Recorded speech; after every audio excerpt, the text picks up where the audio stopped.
greetings, everybody. Thank you for tuning in to It's Cover the Insurance Podcast, because if you think that insurance is boring, then you are not doing it properly. I am Paul. I'm Mel. Mel, how's it going today? It's going great. So, we're going to have a little bit of just kind of customer service roundtable here. Nice. For those watching on the video, this table isn't round. It's also not a table. It's a desk. And there's only two of us, so it doesn't really matter what the shape of the table is. Still, we're going to... You can't keep giving away our secrets here. Oh, goodness. So we actually had this person call in yesterday. And we are not worried about this person listening to the podcast for reasons that will become very obvious as we go in this story. That's right. So, just as a way of prefacing the story of kind of explaining what's going on, this person has a policy that has, as part of the plan, a discount for for getting electronic billing, electronic paperwork. Yes. A discount that I guess it wasn't him, it was his wife agreed to right about 6 months ago, but that they never signed up for. Right. And so Mel, you got a phone call.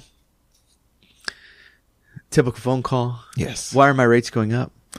Yes. Why are the rates going up? You insurance companies, you do this. Yeah. I don't know why you do this. We switched to you because it was a good price. Yeah. And now you lied. We to lied. us. Yes. Yeah. Hooked them with the good price, and then jacked up the rate 6 months later. Yeah. That's how we roll. Yeah. So, So is that why his rate went up?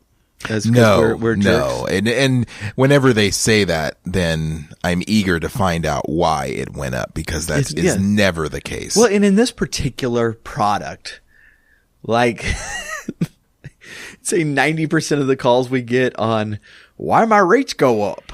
Oh yeah. That's the first thing we look at. First thing. On this particular product is because of that. Because, as you know, when we're getting somebody to purchase a policy, say, hey, we need this done to get this policy in place, they do it. Yes. When you ask them to do anything after they get their ID cards, good luck. It's like pulling teeth. That's why you're bothering me. Right. Yeah. And in this particular policy, that's a recurring problem, because this is something that they have to do after the policy is bound, after everything's in order. Yeah. And it doesn't matter how many times we remind them, they have their ID card. What more could you possibly want from me? That's right. I gave you money, you gave me the card. Sometimes they don't even give you the money part of that equation. Yeah. I gave you a fake bank account. What more do you want from me? You and the police are in cahoots. This dumb ticket and this registration. I don't get it. Yeah. But what made this particularly fun to listen to from a distance? I did not get the impression it was fun on your end of things at all. Well, the explanation was the fun part, especially when you find out why that is. Yeah. And then you let them know what it is, and then they proceed to tell you that nobody ever told us this. Oh, right. Yes. Yes. Not even the notifications coming up that you need to check and make sure you keep your discounts. Right. And so yeah, I mean, he was pretty upset. Nobody ever told me this, even though he wasn't the one that set it up. Yeah, exactly. And we've gotten and his wife is one we've gotten to know fairly well, because she comes by fairly often, and she's a hoot. Yes, she's great. Really, we really like her. Yeah, and so she sticks out in the mind. And so, I mean, I certainly don't remember everything you do, and you don't remember all the conversations I have. Right. We sit rather close together. We can hear each other, but we're not. We talk to a lot of people, but this one I remember, and And you told her. You told her. But yeah, but it's one of those things. And it's like, and she's like in the background. So like I've had a call like this before. And it was same sort of product. And a lady called up and same thing. It wanted to know why, you know, and I explained it to her and she's like, well, I don't think that's right. That you have a discount for joining your little club is what she said to me. Your little club. I'm like, little club? It's your online account.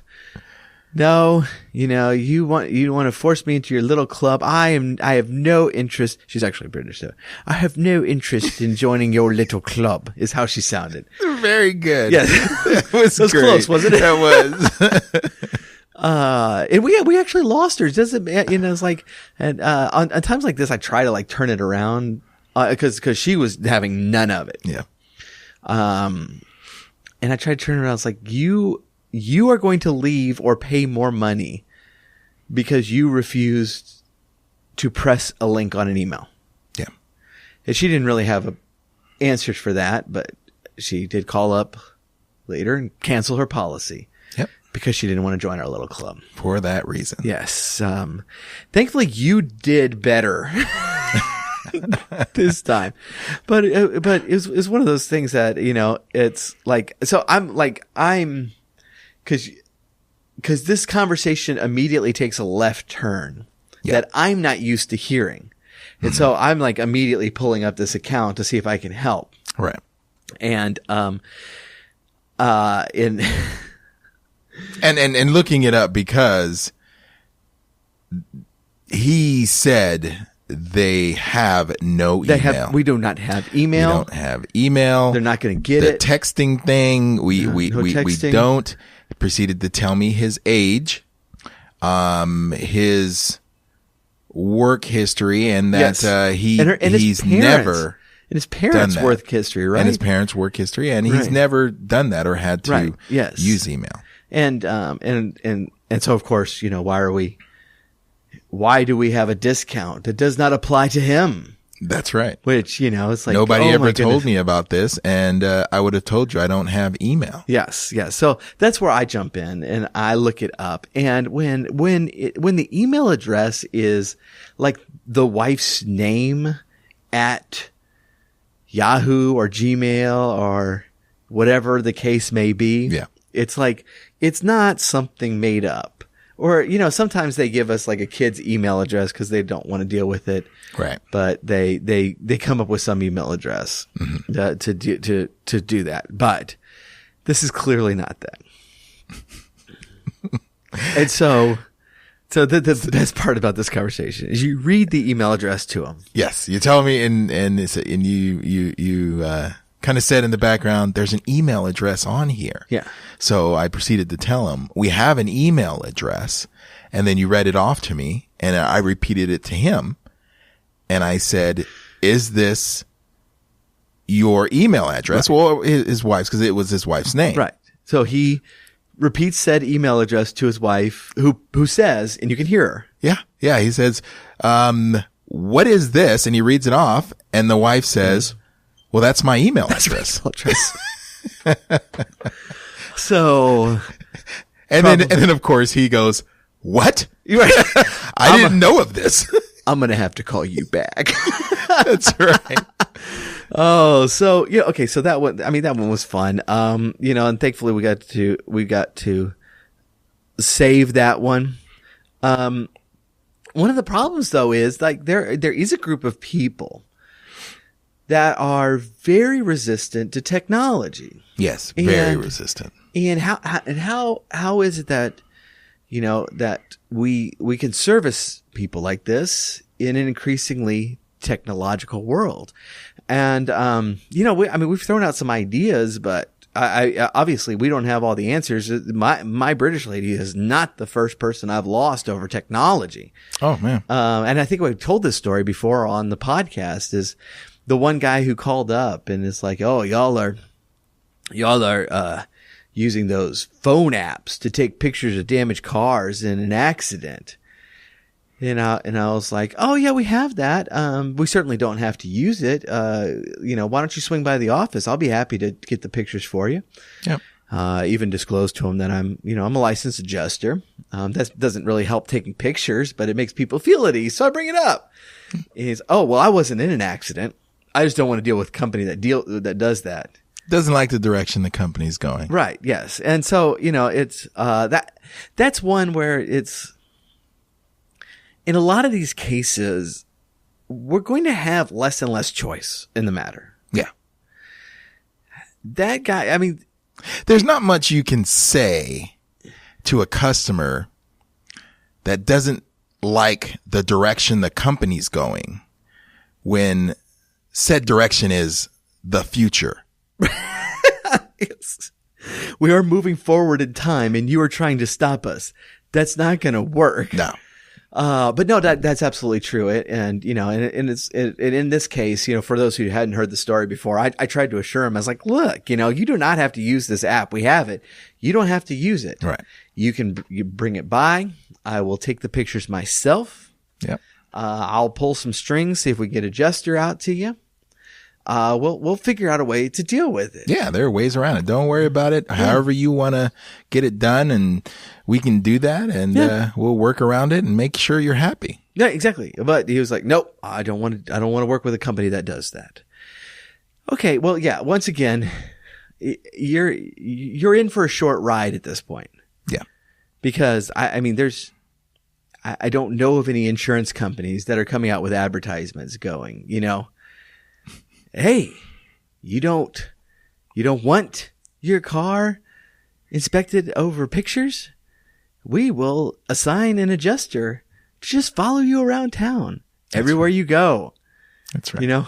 We're trying to increase your premiums here. So we've hired way too many adjusters. Yeah. Every time your shop sends in a supplement, we're going to send an adjuster out personally to look at it, even if it's obvious what's going on. Yeah. They need to understand that the commercials where something happens and a physical being pops up right there in front of them. Like they hum the State Farm theme song. Yeah. And then and the boom, adjuster, he's boom, there. Yeah. So to them, you're lying to them because you're saying that you're going to do something else than what you're advertising. And you can't get further from the truth. Yeah. No, we're not. That's not what we're doing. Right. But no, they believe that you are. They believe that, hey, I saw that you're lying and I'm not going to have any part of your company. Right. Exactly. Now, I'm a consumer in other areas, including insurance. I was going to say, do you have a life outside of insurance, Mel? Yeah, I do. And, goodness. I'm just I learning had about that this. similar feeling when I ordered a new burger off the menu of McDonald's based off the picture. And when I got that burger, I was really excited. I sat down, didn't look anything like the picture. I just ate it. It was good. Well, it dries out during the time when, when they prepare it and you walk to your table. Yeah. Yeah, exactly. It gets smaller. So, well, but I understand how advertising works. And, the bacon wasn't coming over the sides, almost touching the table. They were under the bun. And in a lot of cases, the images we use, even insurance, in our commercials kind of shoots us in the foot. Yeah. When you're trying to explain to people how critical it is to carefully go over their coverages and not base it on price. Yeah. And they're like on the phone while a commercial for like a Geico or Progressive come up saying, buy your policy based on price alone. Don't worry about what's in it. Yeah. It's like, it's hard to sell that, but in any case, there is the problem that, that we are moving more electronic, more web based, more more cell phone based. You know, I was like, in fact, I just got my car inspection earlier this week, and my insurance card, I showed them my phone. Yeah. It was the first time I'd done that. But you know, this is kind of the wave of things. But we do have those customers who are saying, no, I will not get email. And no, I don't deal with text. And, you know, and no, I want somebody out here looking at my car. Yeah. 'Cause that's magically better. Mm-hmm. And that sort of thing. And we being in a small town, you know, we actually, we get the benefit of that some. Yeah. Because people will walk in here, they don't want to deal with, you know, some agent they've never met. Yeah, that's great to hear on our Right. part, of course, when they walk in and they already have a policy, but they say that policy is in New York somewhere. I want to get something local. By all means, sir. This policy is in Do New York City. Do not deal with those. Yeah, that would have been great if you would have just kind of in the background just repeated that. New York City. That would have been great. But yeah, and then they just don't want it, and then they say they want something local, and at that point, I agree with them and say, you know what, you're right. Yeah, yeah. But the answer to this, you know, and I think part of it is that, you know, we are. I think the pendulum is swinging a little bit. That we are wanting to do business with more local people, with smaller, smaller companies and that sort of thing. I think the pendulum is swinging back, but it's swinging back in still a little bit of a higher tech way. You know, it's like, I mean, the customers, you know, we have very few of them want us to call them. You know, they want to text back and forth. Yeah. I just had a very long text conversation with a customer today, you know, but in general, you know, all companies in all fields are going to more and more embrace technology, because that's how we stay competitive. And if there's an insurance company out there who is still bound and determined to send an adjuster out in the field for each and every single accident, their rates are going to be just so far out of line, they're not going to have any customers. Oh yeah. Or you're going to get I guess, ETA of when the guy is going to come out in the weeks, you know, instead of days or hours. It'll be a long time because he's got to get around. Exactly. So, so in the meantime, what do we do with the customers that just don't want to walk with us into the future? Tread lightly, my man. Well, yeah. And I think for some of them, the answer is we can't do anything for them. Yeah. You know, my customer who didn't want to join my club, and my customer that did not want to take a picture of his car. There's nothing I can do. I can't give the first lady a discount that she doesn't qualify for, that she refuses to take. And for the other guy, if me taking pictures of that car isn't good enough, I don't know what's going to be, because the insurance companies are not going to change all their policies, you know, to fit him. Right. And so in some cases, you know, he's, unfortunately he's going to come kicking and screaming into the future at some point, because no one else is going to insure him. Yeah. But we do our best to try to educate them, try to point out that we'll help them along, you know, walk with them. But yeah, I'm trying to make it less scary. Yeah. They're so intent on, kind of letting me know that, you know, they're not very bright in this area, but, I try to let them know that don't worry. It's not about that. Right. Yeah. It's just a different way of doing things. And if you can, walk them through it, mm-hmm. or, if you have a tech department that's good for dealing with the customer directly when it comes to these matters, then that's great as well. But, yep. You know, yeah, try to make it less scary. Be that trusted agent for them, because mm-hmm. it is just like so many things we talk about. This is another great opportunity to secure that customer where he's going to go nowhere else. If Right. you help him with technology, oh, you're golden. Right.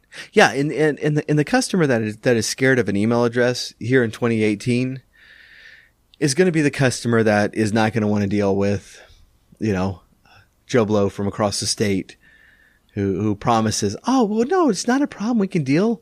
I'm 600 miles away, but we can deal in text and email and all this great stuff. Yeah. And they're going to go, no, I'm going to stick with Paul and Mel. I have another number to call when I can't get a hold of my son or daughter. Right. Yes. And I need help moving. Yeah. Yeah. Money for pizza. That's actually Comes with the territory. You start getting called, cut the grass, trim the trees. Right. Yes. This is the kind of service we're providing for our customers. I don't know about y'all, but my Saturdays are very full. Getting paid in peach cobbler is all right. Well, hey, if a customer wants me to mow the grass for homemade peach cobbler, I might be on top of that. I don't know.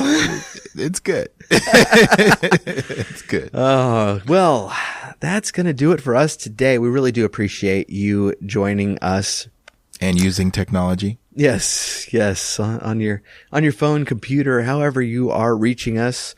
Reminder, we are on YouTube. We are on Facebook. And in fact, I do want you to do one thing for me. Melvin and I actually were just looking at the numbers this morning. We really do appreciate, we see, y'all have been so involved with us. You've come back each and every week. It's been fantastic. You are sharing the show with your friends. It's been really humbling for us and inspiring. We really do appreciate it. Go check out our website because we got links to our Facebook group, and try as we might, we're having a hard time transitioning like the podcast group to the Facebook group. But the point of the Facebook group is to continue this conversation. And to have interaction with everybody else. And so that's the hope. And that's what we want to do with it. So I'm going to put the link to the Facebook group in the show notes. If you're in the car, just itscovered.net. Just look for itscovered.net, and that's going to get you linked to everywhere we are. And so really do appreciate you, and we will catch you next time. See you later.